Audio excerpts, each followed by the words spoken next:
on est entrepreneurs tous un peu dans l'âme. On s'en rend pas compte, mais on l'est. C'est souvent la peur ou la crainte du lendemain ou de se tenir tout seul.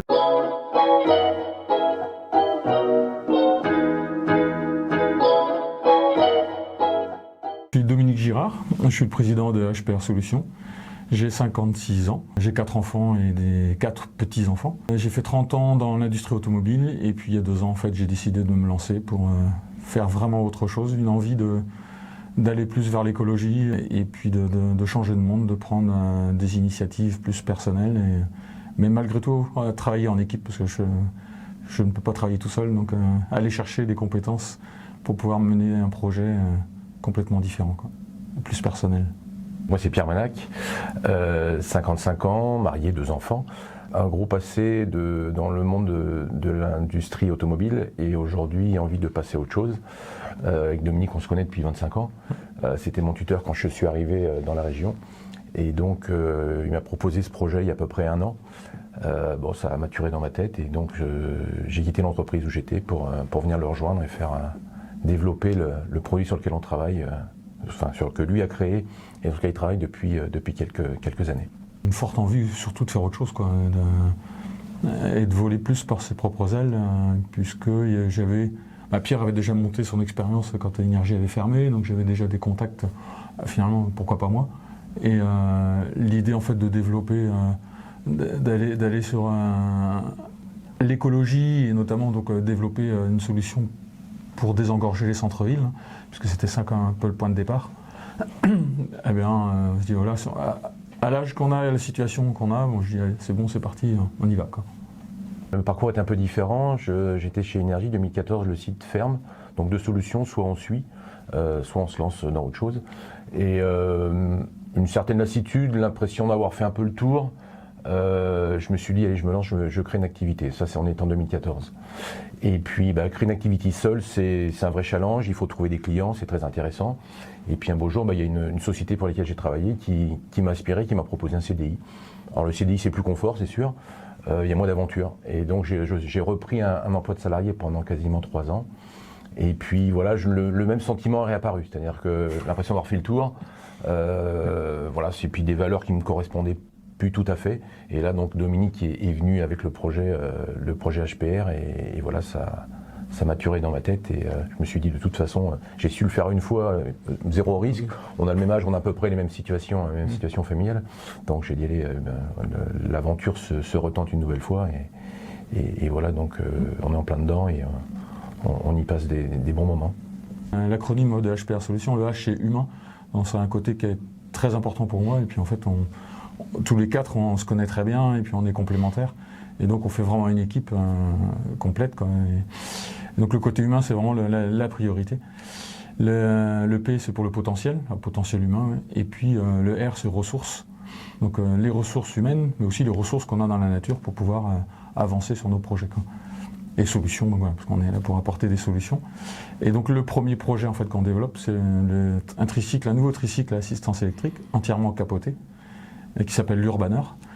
Et donc dont l'objectif en fait c'est de remplacer une petite citadine et de pouvoir désengorger les centres-villes et rouler plus paisiblement dans les centres-villes.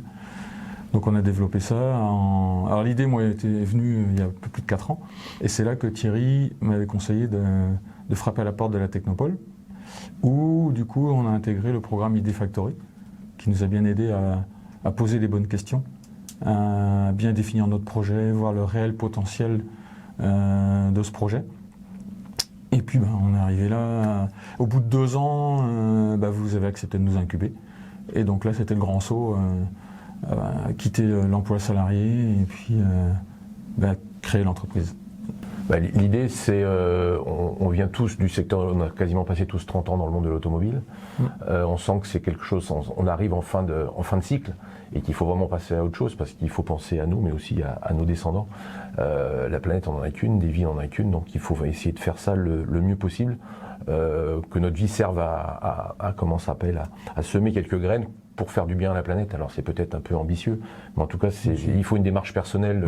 On doit tous faire un effort. on est parents, on est adultes, on doit transmettre quelque chose et pas consommer sans regarder. Et c'est comme l'idée, il y a un côté, on va dire, technique, mais aussi un côté philosophique. C'est qu'on laisse une trace et que l'entreprise, en fait, parce que dans 10 ans, peut-être arriver à un bout de carrière, et qu'il y a vraiment des gens qui ont vraiment envie de poursuivre l'aventure, parce qu'ils disent voilà, c'est une bonne société, on s'y plaît bien, c'est sympa. Les produits qui sont développés, les projets qui sont menés sont vraiment très intéressants, et donc on n'a qu'une envie, c'est de pouvoir intégrer cette entreprise, voire la racheter, et puis la faire perdurer, quoi. Et puis qu'on laisse des traces, quand on dit ah tiens, ça c'est l'Urbaner, et puis qu'on en voit de plus en plus dans des centres-villes, quoi. Ou des véhicules similaires, quoi, parce qu'on comme quoi on a apporté notre pierre à l'édifice. L'idée aussi pour moi c'est de prendre du plaisir, c'est-à-dire qu'on arrive à l'âge, on a 55 ans, il nous reste une petite dizaine d'années à travailler, et ben que ces années-là ça soit gagnant-gagnant, c'est-à-dire que nous on se levant le matin, on est content d'aller travailler. D'ailleurs, est-ce que c'est un travail, j'ai du mal à le qualifier.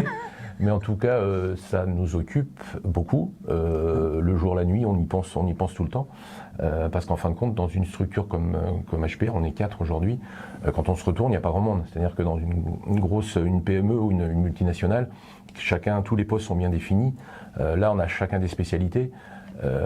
Mais on est très complémentaires, donc les sujets sont abordés en permanence, mais l'idée c'est de travailler pour prendre du plaisir pour moi, et puis deux, évidemment avec le produit passe un message fort, donc essayer de le colporter et transmettre quelque chose d'intéressant là. On est complémentaires de nature, quoi, parce qu'en fait on vient tous de l'automobile, mais on est dans des secteurs un peu différents, quoi. Bon, il n'y a que Pierre et moi, on a vraiment travaillé ensemble en projet. Moi, j'ai fait beaucoup plus de management d'équipe. Et j'ai fini par 10 ans de production, donc avec des gens de terrain. Donc des parcours un peu différents. Pierre est plus commercial, projet. Thierry est plus technique, et puis plutôt validation, essai, etc. Et puis Guy est plus concepteur, quoi. Donc en fait, naturellement, en fait, on a des compétences différentes, donc on s'appuie sur les uns et sur les autres de manière naturelle. On n'est pas obligé de dire toi tu fais ça, toi tu fais ça, toi tu fais ça. C'est quasi naturel, quoi. Et puis 4, on échange très facilement, quoi. On n'imagine pas quand on est en poste qu'il y a une vie après avoir quitté l'entreprise. On est tellement dedans formaté qu'on ne se rend pas compte qu'on peut vivre à côté. Et c'est ce qui peut faire l'erreur et quand on démarre une activité, c'est de rester lucide et de se dire on a le temps de le faire. Aujourd'hui, on a la chance d'être dans un pays, on est très bien accompagné quand on veut se lancer dans une activité. Il faut en profiter. Et là, sur cette deuxième expérience, je suis beaucoup plus zen. C'est pas la peur de demain qui m'empêche de dormir. C'est parce que les journées sont trop courtes, parce que j'ai pas le temps de tout faire. Mais en aucun cas, c'est la peur du risque et c'est la peur du lendemain. Parce que de toute façon, quand on veut entreprendre, le mot risque est trop fort.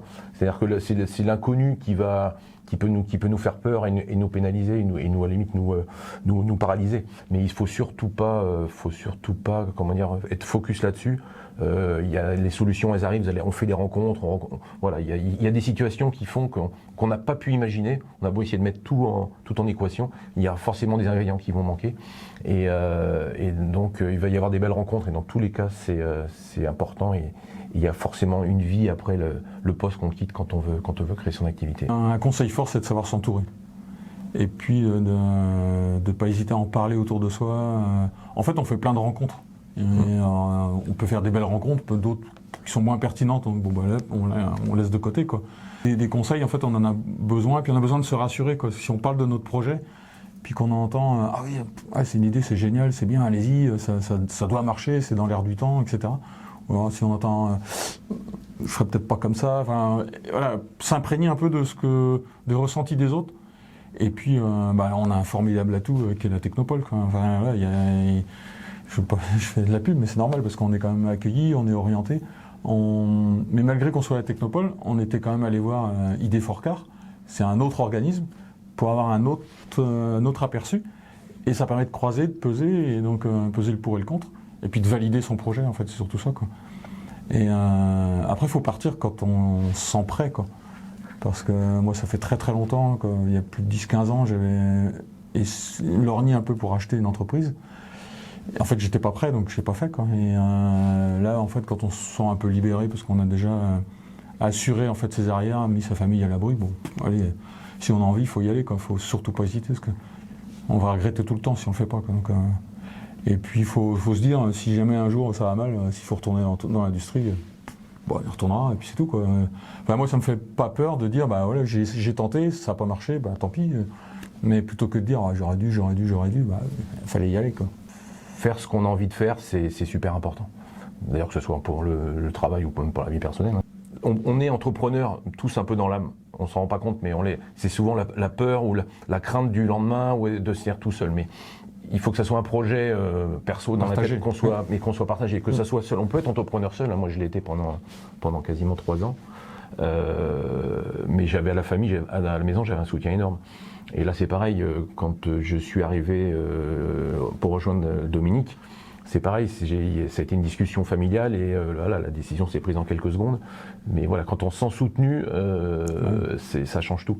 Et il faut surtout savoir s'entourer, comme le disait Dominique tout à l'heure. Donc, l'entourage, c'est aussi le cercle familial, donc ça c'est très important. Moi, quand j'étais tout seul, il y a toute une partie administrative qu'on n'imagine pas. Et ça, c'est.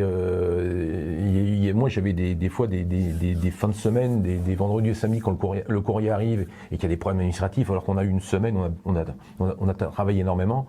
Vous avez le côté administratif qui vous rattrape, c'est un coup de téléphone du comptable, c'est l'URSSAF, et ça, par contre, vous êtes tout seul. Et ça, faut le savoir. Alors, c'est le côté un petit peu négatif du travail, mais il y a des moments de joie extrême et puis il y a des moments de désespoir, de désarroi quasiment.